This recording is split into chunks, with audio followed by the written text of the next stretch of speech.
So today belongs to Orisa Egbe.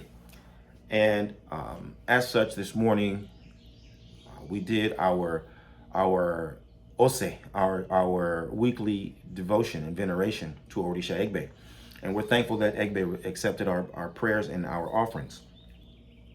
And in the process, Egbe also delivered some what I consider poignant lessons and directives that I want to share with the broader community, because I think they will have a positive influence. They'll be valuable to a lot of people.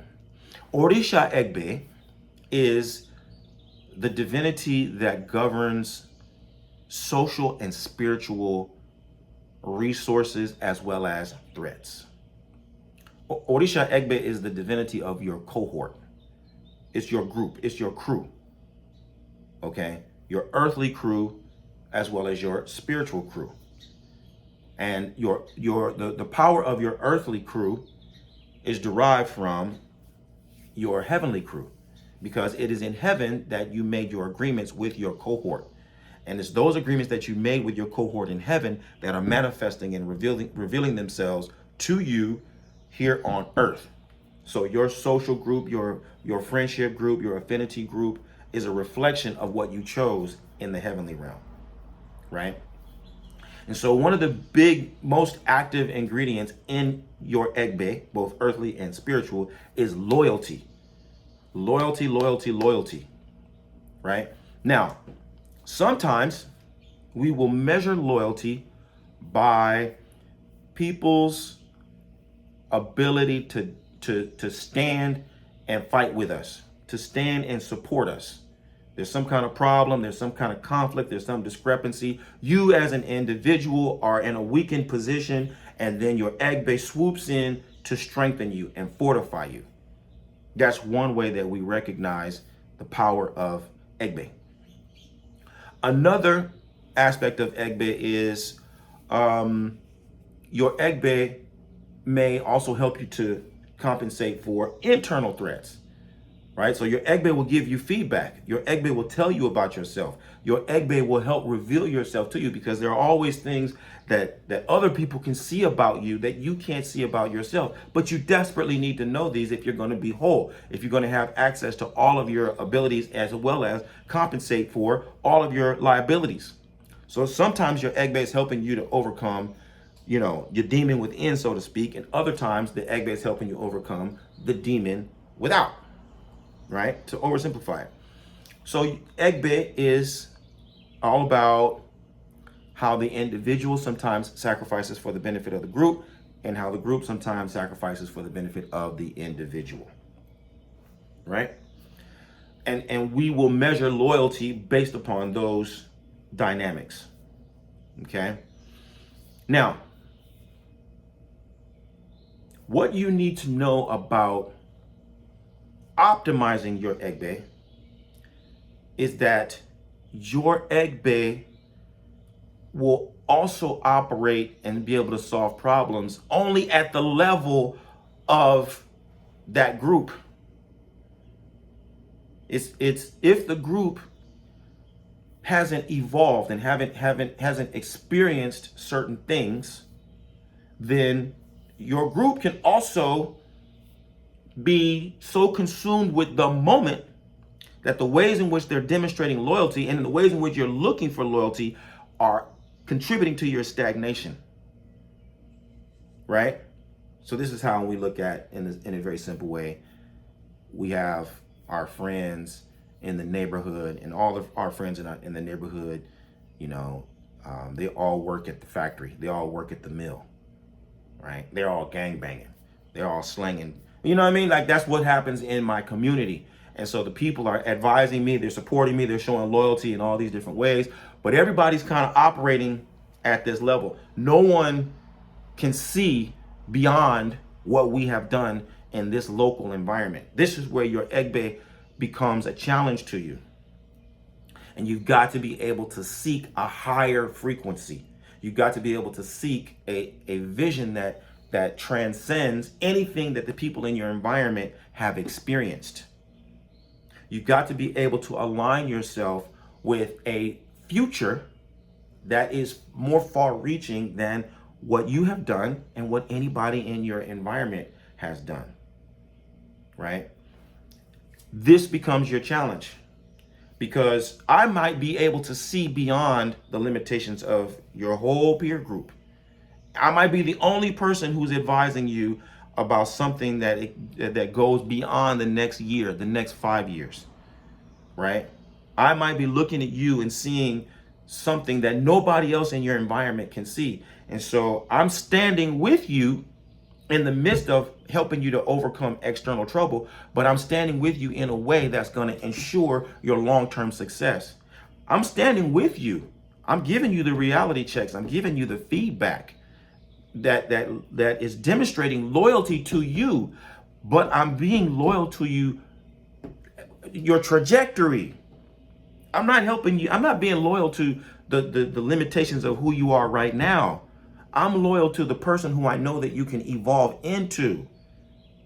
It's different. So now you as the listener, you as the member, you might be challenged because you're only expecting me to help you to get in and fight this external battle in terms of getting results right now. Or you're only expecting me to help you to fight this internal battle in terms of what's going to get you the results right now, to solve your right now problem. And I'm telling you, yeah, that those problems, if you can ignore half of those problems right now and focus on this problem and that problem, because that's what's going to create your opportunity in the long run. I'm loyal to your long-term success. I'm loyal to your long-term fulfillment. Okay?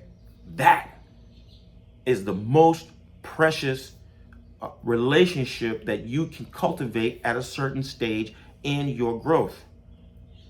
I see this all the time, that a person is, they're close. They're starting to grasp. They can see the wisdom of the advice. They can see the veracity of the advice, but they haven't done it, and they don't see anybody around them doing it enough to believe that the way I'm advising them is the way that it is. And so they'll reject, and they'll do it their way 1 time, 2 times, 3 times, only to realize, oh, this is a loop. This is going to keep me running in circles. That's why you were advising me to do this. Yes, because what I'm telling you to do is going to break the cycle. Otherwise, if you keep using the same methodology or you keep using the same inputs, it's just going to go in circles around and around and around. You're never going to elevate. You're never going to evolve. You're never going to progress. Okay? And so this is the challenge to the seeker, the challenge to the learner, the challenge to the practitioner, to align yourself with people who have a more far-reaching vision and more far-reaching methodologies and techniques that are going to take you beyond anything that you have seen or done in your immediate environment. The ultimate manifestation of that latter form of support is institutions. Institutions. When we as communities, as an Egbe, when we invest in an institution, then it is the institutional wisdom that grows and increases. And it is archived in the memory of the organization. It's archived in the memory of the group.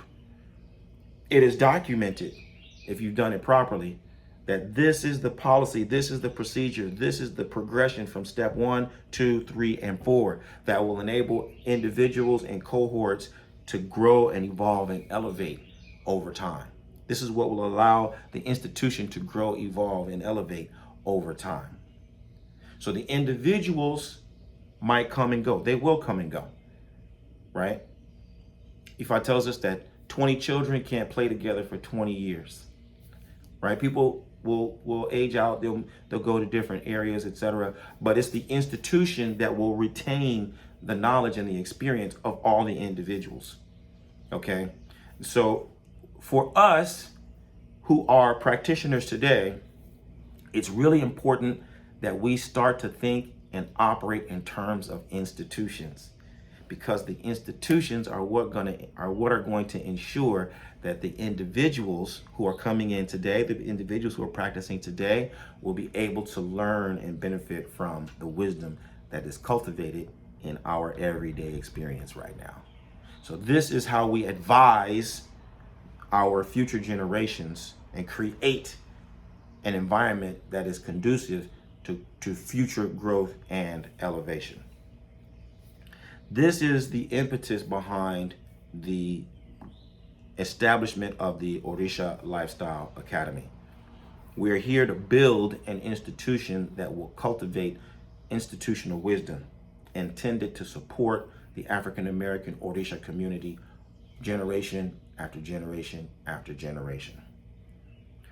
I'm sending out this message to inform and send out a clarion call to summon even the best and the brightest to collaborate and support and invest in the future of Orisa lifestyle. If you're someone who is ready to bring about positive influence through contributing wisdom, to contributing wealth, to contributing resources, to contributing relationships and connections, join our Egbe, support our Egbe, invest in our Egbe, donate to our Egbe, so that we can put together an institution that will stand the test of time and help bring about the good condition for ourselves and the people who we are destined to serve. Visit me at obafemio.com or orishalifestyle.com, and let's start working together to help bring about the good condition for ourselves and those who we're destined to serve. I look forward to working with you. Bye for now. Odabo.